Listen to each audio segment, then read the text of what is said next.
How to stop procrastination. Procrastination isn't just a human problem.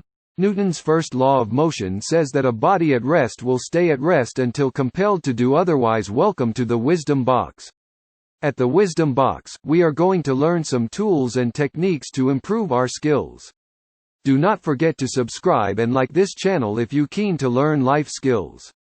Every Sunday we will launch a mini module to make you learn a new skill. Procrastination has many faces. Sometimes it's simply choosing pleasure over discipline. Sometimes it's an attempt to avoid something negative. And sometimes it's getting paralyzed by overwhelming expectations. Here are 15 ways to win over procrastination. 1. Create a dual timelines. Having just one deadline for your work is like an invitation to procrastinate. That's because we get the impression that we have time and keep pushing everything back until it's too late. Break down your project, then create an overall timeline with specific deadlines for each small task. This way, you know you have to finish each task by a certain date. Your timelines must be robust, too, i.e., if you don't finish this by today, it's going to jeopardize everything else you have planned after that.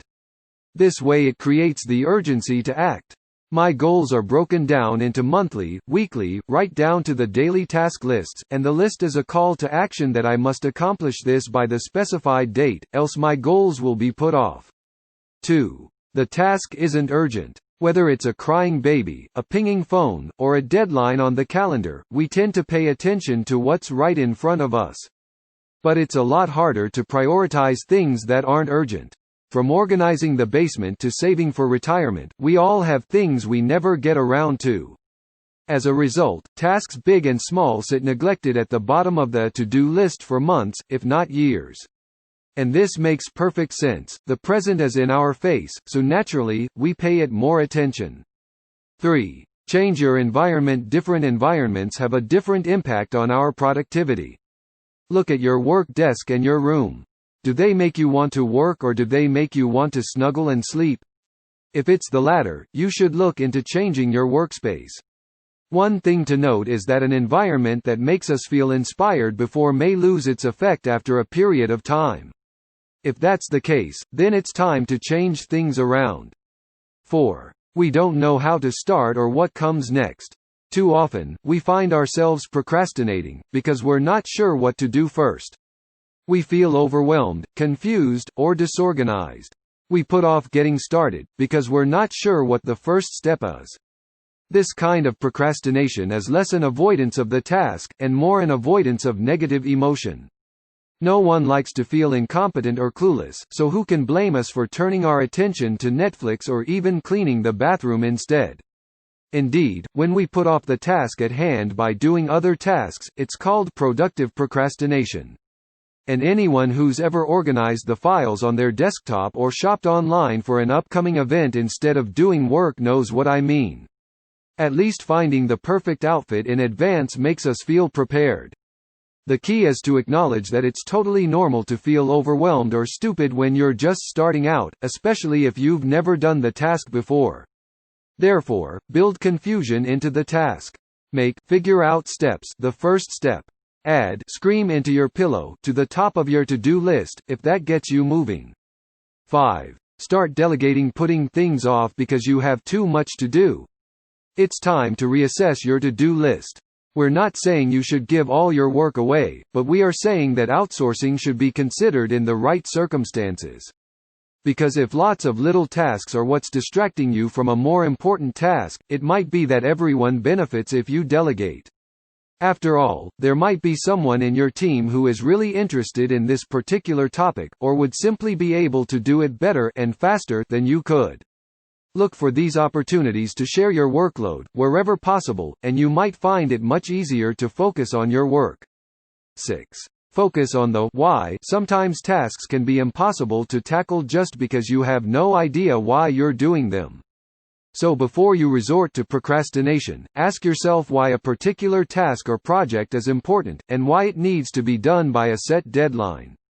For example, perhaps you're in charge of building the code for a website. The code you build will enhance your skills and ultimately improve the company's client base. And, by putting this together quickly and efficiently, you'll be gaining a good reputation when it comes to future projects, not to mention promotion opportunities. Drawing your attention back to positive reasons like these is a great way to give your work some actual meaning. And if you can't find one good enough, maybe it's not that important. 7. Hang out with people who inspire you to take action. I'm pretty sure if you spend just 10 minutes talking to Steve Jobs or Bill Gates, you'll be more inspired to act than if you spent the 10 minutes doing nothing. The people we are with influence our behaviors. Of course, spending time with Steve Jobs or Bill Gates every day is probably not a feasible method, but the principle applies. You are an average of 5 people you spend time with. Identify the people, friends, or colleagues who trigger you, most likely the go-getters and hard workers, and hang out with them more often. Soon you will inculcate their drive and spirit too. 8. We're afraid of failure. A dash of perfectionism isn't all bad.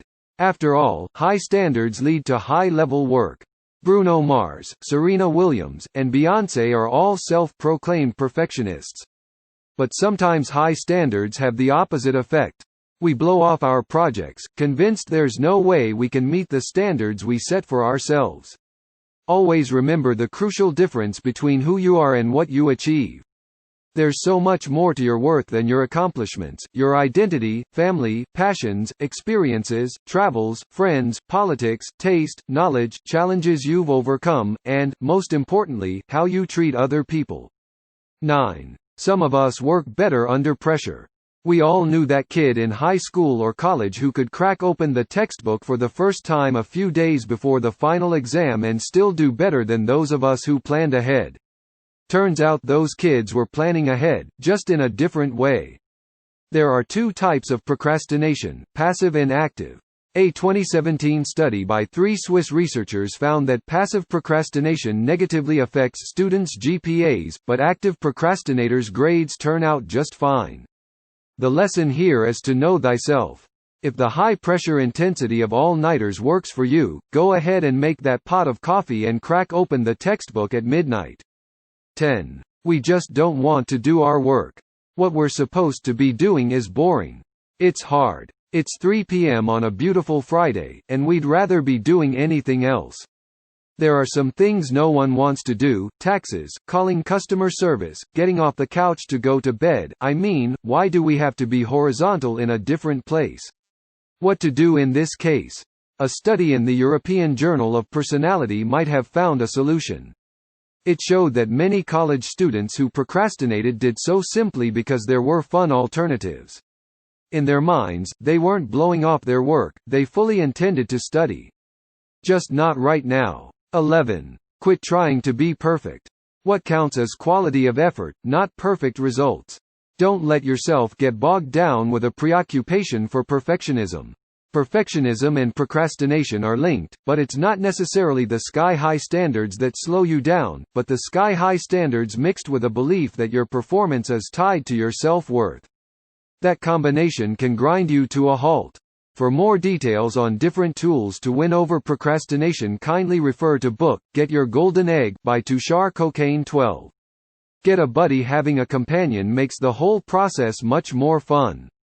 Ideally, your buddy should be someone who has her own set of goals. Both of you will hold each other accountable to your goals and plans. While it's not necessary for both of you to have the same goals, it'll be even better if that's the case, so you can learn from each other. I have a good friend whom I talk to regularly, and we always ask each other about our goals and progress in achieving those goals. Needless to say, it spurs us to keep taking action. 13. Write 2 to-do lists. If you have one long list of all your tasks, it is natural to want to complete the nice, easy tasks first and avoid more challenging ones. To combat this, create 2 separate to-do lists. Focus on the important tasks that you want to put off first. Once these have been checked off as complete, move on to your list of simple tasks. 14. Break it into small, doable steps. You've envisioned the task, dealt with what's been holding you back, and fixed your destructive thinking. The next step in completing the task is deciding when you'll get started and figuring out a doable step-by-step game plan. Write it down, schedule it, and commit to it.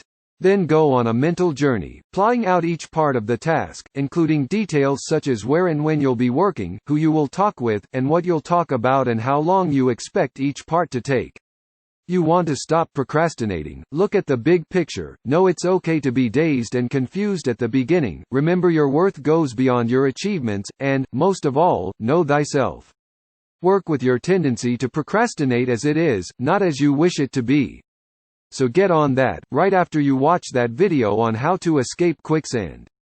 Do not forget to like and subscribe to our channel, if you like this video. At the Wisdom Box, we are committed to making you learn life skills to make you a better person. Please feel free to share it with your loved ones if you liked it.